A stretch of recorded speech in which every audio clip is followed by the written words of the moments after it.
शांती. आज आहे 6/3/2024ची मुरली. महावाक्य आहे, गोड मुलांनो, तुमची आता वानप्रस्थ अवस्था आहे, कारण तुम्हाला आवाजापासून दूर घरी जायचे आहे. त्यामुळे आठवणीमध्ये राहून पावन बना. प्रश्न आहे, उच्च ध्येयापर्यंत पोहोचण्यासाठी कोणत्या गोष्टीची अवश्य काळजी घ्यायची आहे? उत्तर आहे, दृष्टीची काळजी घ्या. हीच खूप धोकेबाज आहे. क्रिमिनल अर्थात विकारी दृष्टी खूप नुकसान करते. त्यामुळे जितके होईल तितके स्वतःला आत्मा समजून बाबांची आठवण करा. भावाभावाच्या दृष्टीचा अभ्यास करा. पहाटे उठून एकांतामध्ये बसून स्वतःशी गोष्टी करा. भगवंताचा आदेश आहे, गोड मुलांनो, काम महाशत्रूपासून सावध रहा. ओम शांती. गोड गोड रुहानी मुलांना हे तर समजले आहे, कारण ज्यांना समजते तेच येथे येऊ शकतात. इथे कोणी मनुष्य शिकवत नाही, हे तर स्वयं भगवान शिकवतात. भगवंताची देखील ओळख पाहिजे. नाव किती मोठे आहे भगवान, आणि मग म्हणतात नावारूपापासून न्यारे. आता प्रॅक्टिकलमध्ये आहेत देखील न्यारे. इतका छोटा बिंदू आहे म्हणतात देखील आत्मा तारा आहे. ज्याप्रमाणे ते अर्थात आकाशातील तारे तर छोटे नाहीत, ही आत्मा स्टार तर खरोखरच छोटी आहे. बाबा देखील बिंदू आहेत. बाबा तर सदैव पवित्र आहेत. त्यांची महिमा देखील आहे ज्ञानाचे सागर, शांतीचे सागर. यामध्ये गोंधळून जाण्यासारखे काहीच नाही. मुख्य गोष्ट आहे पावन बनण्याची. विकारासाठीच भांडण होते. पावन बनण्यासाठी पतित पावनला बोलावतात, तर जरूर पावन बनावे लागेल ना. यामध्ये गोंधळून जायचे नाही. जे काही पास्ट झाले, विघ्न इत्यादी पडले, काही नवीन गोष्ट नाहीये. अबलांवर अत्याचार होणार आहेत. इतर सत्संगामध्ये या गोष्टी होत नाहीत. कुठेही हंगामा होत नाही. इथे हंगामा खास याच गोष्टीवरून होतो. बाबा पावन बनविण्यासाठी येतात तर किती हंगामा होतो. बाबा बसून शिकवतात. बाबा म्हणतात, मी येतो देखील वानप्रस्थ अवस्थेमध्ये. वानप्रस्थ अवस्थेचा कायदा देखील येथूनच सुरू होतो. तर वानप्रस्थ अवस्थावाले जरूर वानप्रस्थमध्येच राहतील. आवाजापासून परे जाण्यासाठी बाबांची पूर्णतः आठवण करून पवित्र बनायचे आहे. पवित्र बनण्याचा उपाय तर एकच आहे. परत जायचे आहे तर पवित्र जरूर बनायचे आहे. जायचे तर सर्वांना आहे, 2-4 जणांना तर जायचे नाहीये. संपूर्ण पतित दुनियेला परिवर्तित व्हायचे आहे. या ड्रामाविषयी कोणालाच माहीत नाही आहे. सतयुगापासून कलयुगापर्यंत हे ड्रामाचे चक्र आहे. बाबा म्हणतात, स्वतःला आत्मा समजून बाबांची आठवण करायची आहे आणि पावन देखील जरूर बनायचे आहे. तेव्हाच तुम्ही शांतीधाम आणि सुखधाम मध्ये जाऊ शकाल. गायन देखील आहे. गती सद्गती दाता एकच आहेत. सतयुगामध्ये फार थोडे असतात आणि पवित्र असतात. कलयुगामध्ये आहेत अनेक धर्म आणि अपवित्र असतात. ही तर सोपी गोष्ट आहे आणि बाबा अगोदरच सांगतात. बाबा तर जाणतात की हंगामा होणार जरूर. जर जाणत नसते तर या युक्त्या कशासाठी रचल्या, की घरून चिठ्ठी घेऊन या, आम्हाला ज्ञान अमृत पिण्यासाठी जायचे आहे. जाणतात असे भांडण होणे हे देखील ड्रामामध्ये नोंदलेले आहे. आश्चर्य म्हणजे काही जण तर चांगल्या रीतीने बाबांना ओळखून ज्ञान घेतात, इतरांना देखील देतात. तरी देखील अहो माया, तू त्यांना आपल्याकडे खेचून नेतेस. हे सर्व ड्रामामध्ये नोंदलेले आहे. या भावीला कोणीही टाळू शकत नाही. मनुष्य केवळ शब्द बोलतात परंतु अर्थ समजत नाहीत. मुलांनो, हे अति उच्च शिक्षण आहे. दृष्टी अशी धोकेबाज आहे, काही विचारू नका. तमोप्रधान दुनिया आहे. कॉलेजमध्ये देखील खूप जण खराब अर्थात विकारी होतात. विदेशाची तर गोष्टच विचारू नका. सतयुगामध्ये अशा गोष्टी घडत नाहीत. ती लोक म्हणतात सतयुगाला लाखो वर्ष झाली आहेत. बाबा म्हणतात, काल तुम्हाला राज्यभाग्य देऊन गेलो होतो. सर्व काही गमावले आहे. लौकिकमध्ये देखील पिता म्हणतो, इतकी संपत्ती तुला दिली, सर्व गमावलीस. अशी देखील मुले निघतात, जी एका झटक्यात सर्व संपत्ती उधळून टाकतात. बेहदचे बाबा देखील म्हणतात, मी तुम्हाला किती धन देऊन गेलो, किती तुम्हाला लायक, विश्वाचा मालक बनवले. आता ड्रामा अनुसार तुमचे काय हाल झाले आहेत? तुम्ही तीच माझी मुले आहात ना? तुम्ही किती धनवान होता. ही आहे बेहदची गोष्ट, जी तुम्ही समजावून सांगता. एक कथा आहे. रोज म्हणत असे, वाघ आला रे, वाघ आला. परंतु खरोखर काही वाघ येतच नव्हता आणि एके दिवशी खरोखरच वाघ आला. तुम्ही देखील म्हणता, मृत्यू आला की आला. असे तर रोज म्हणता आणि विनाश काही होत नाही. आता तुम्ही जाणता, एक दिवस विनाश जरूर होणार आहे. त्याची मग कथा बनवली आहे. बेहदचे बाबा म्हणतात, त्यांचा काही दोष नाहीये. कल्पापूर्वी देखील झाले होते. 5000 वर्षांची गोष्ट आहे. बाबांनी तर खूप वेळा सांगितले आहे.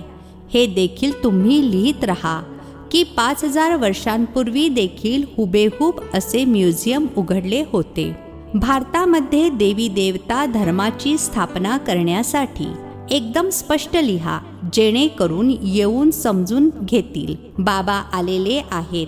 बाबांचा वारसा आहेच स्वर्गाची बादशाही. भारत स्वर्ग होता. नवीन दुनियेमध्ये सर्वात पहिला नवीन भारत स्वर्ग होता. हेविन सो हेल हा खूप मोठा बेहदचा ड्रामा आहे. यामध्ये सर्व पार्टधारी आहेत. 84 जन्मांचा पार्ट बजावून आता पुन्हा आपण परत जात आहोत. पहिले आपण मालक होतो, मग गरीब बनलो. आता पुन्हा बाबांच्या मतावर चालून मालक बनतो. तुम्ही जाणता, आपण श्रीमतावर कल्पकल्प भारताला स्वर्ग बनवतो. पावन देखील जरूर बनायचे आहे. पावन बनल्या कारणाने अत्याचार होतात. बाबा मुलांना समजावून तर खूप सांगतात, परंतु बाहेर गेल्यावर मग बुद्धू बनतात. आश्चर्यवत सुनंती कथंती ज्ञान देवंती अहो मम माया जसेच्या तसे बनतात. आणखीनच वाईट बनतात. काम विकारामध्ये अडकले आणि कोसळले, अर्थात अधोगती झाली. शिवबाबा या भारताला शिवालय बनवितात, तर मुलांनी देखील पुरुषार्थ केला पाहिजे. हे बेहदचे बाबा खूप गोड बाबा आहेत. जर सर्वांना माहीत झाले तर खूप सारे येतील. अभ्यास करता येणार नाही. अभ्यासाकरिता तर एकांत पाहिजे. पहाटेच्या वेळी किती शांतता असते. आम्ही स्वतःला आत्मा समजून बाबांना आठवण करतो. आठवण केल्याशिवाय विकर्म विनाश कशी होतील, हीच चिंता लागलेली आहे. आता पतित कंगाल बनलो आहोत, मग पावन मुकुटधारी कसे बनणार? बाबा तर एकदम सोपी गोष्ट समजावून सांगतात. हंगामा तर होणार, घाबरण्याची काही गरज नाही. बाबा अर्थात ब्रह्मा बाबा तर एकदम साधारण आहेत. ड्रेस इत्यादी सर्व तोच आहे, काहीच फरक नाही. संन्यासी तरीही घरदार सोडून भगवे कपडे घालतात. यांचा तर तोच पोशाख आहे. फक्त बाबांनी अर्थात शिवबाबांनी प्रवेश केला, बाकी काहीच फरक नाही.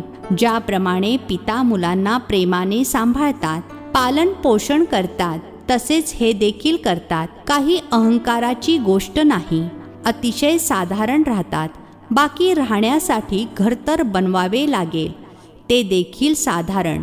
तुम्हाला तर बेहदचे बाबा शिकवतात. बाबा तर चुंबक आहेत. कमी आहेत काय? मुली पवित्र बनतात तर खूप सुख मिळते. ते अर्थात दुनियावाले तर म्हणतात, कोणती शक्ती आहे, परंतु शक्ती कशाला म्हटले जाते ते देखील समजत नाहीत. सर्वशक्तिमान बाबा आहेत. ते सर्वांना असे बनवतात, परंतु सर्व एकसारखे तर बनू शकणार नाहीत.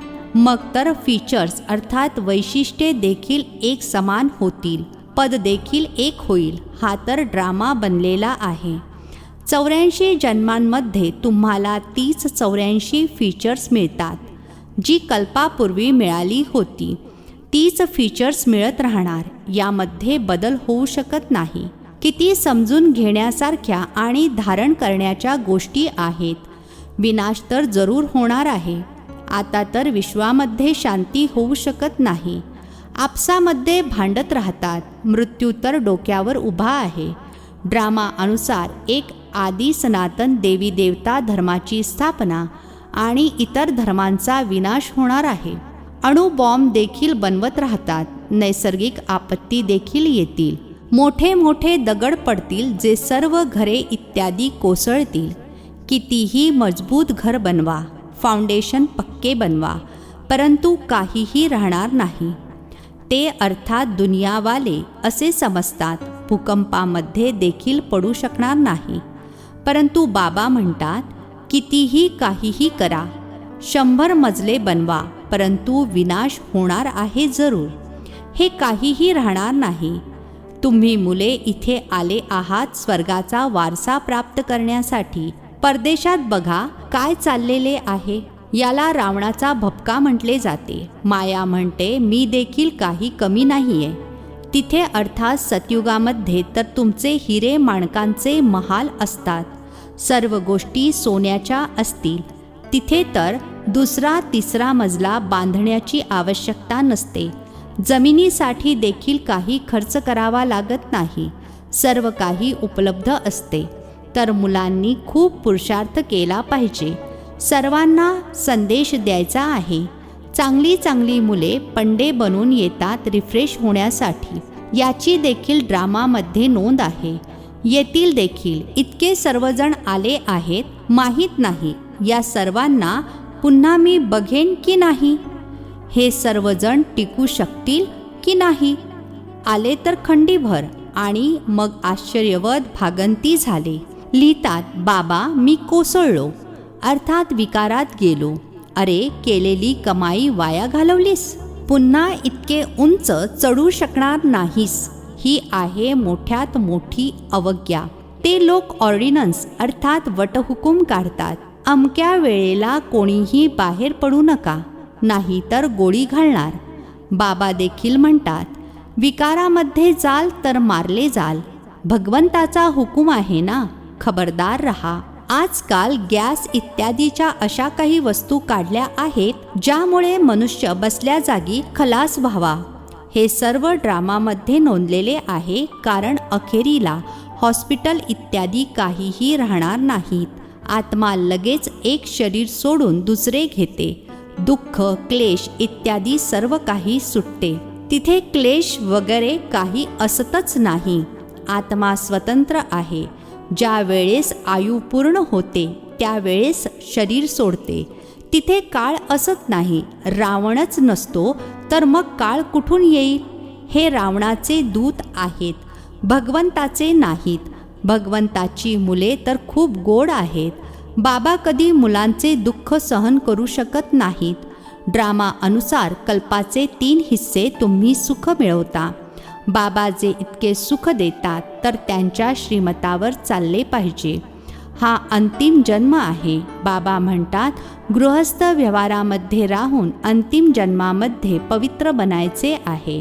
बाबांच्या आठवणीनेच विकर्म विनाश होतील. जन्मजन्मांतरीची पापे डोक्यावर आहेत. तमोप्रधानापासून सतोप्रधान जरूर बनायचे आहे.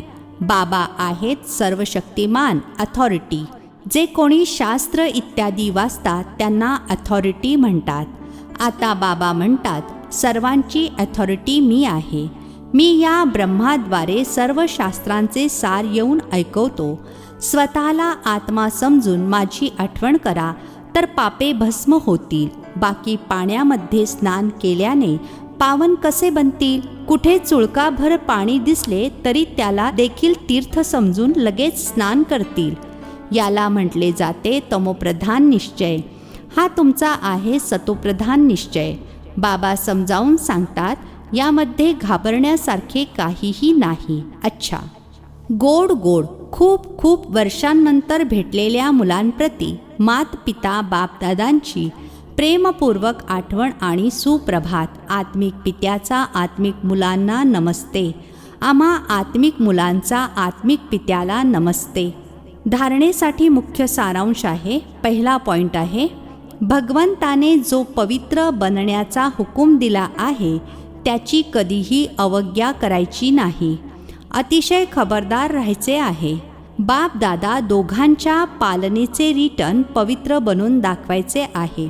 दुसरा पॉइंट आहे, ड्रामाची भावी अटळ बनलेली आहे, त्याला जाणून सदैव निश्चिंत राहायचे आहे. विनाशाच्या अगोदर सर्वांना बाबांचा संदेश पोहोचवायचा आहे. आजचे वरदान आहे, ज्ञान अमृताने तहानलेल्या आत्म्यांची तहान भागवून तृप्त करणारी महान पुण्य आत्मा भव. ज्ञान अमृताने तहानलेल्या आत्म्यांची तहान भागवून तृप्त करणारी महान पुण्य आत्मा भव. स्पष्टीकरण आहे, एखाद्या तहानलेल्याची तहान भागवणे हे महान पुण्य आहे. जसे पाणी मिळाले नाही तर तहानेने तळमळतात, तसे ज्ञान अमृत न मिळाल्यामुळे आत्मे दुःख अशांतीने तळमळत आहेत, तर त्यांना ज्ञान अमृत देऊन तहान भागविणारे बना. जसे भोजन खाण्यासाठी वेळ काढता कारण आवश्यक आहे, असेच हे पुण्याचे काम करणे देखील आवश्यक आहे. त्यामुळे हा चान्स घ्यायचा आहे, वेळ काढायचा आहे, तेव्हा म्हणणार महान पुण्य आत्मा. स्लोगन, झालेल्या गोष्टींना बिंदू लावून हिमतीने पुढे जा, तर बाबांची मदत मिळत राहील. झालेल्या गोष्टींना बिंदू लावून हिमतीने पुढे जा, तर बाबांची मदत मिळत राहील. अच्छा, ओम शांती. नवनवीन मराठी व्हिडिओज प्राप्त करण्यासाठी सबस्क्राईब करा मराठी गॉड रिपोर्ट चॅनलला.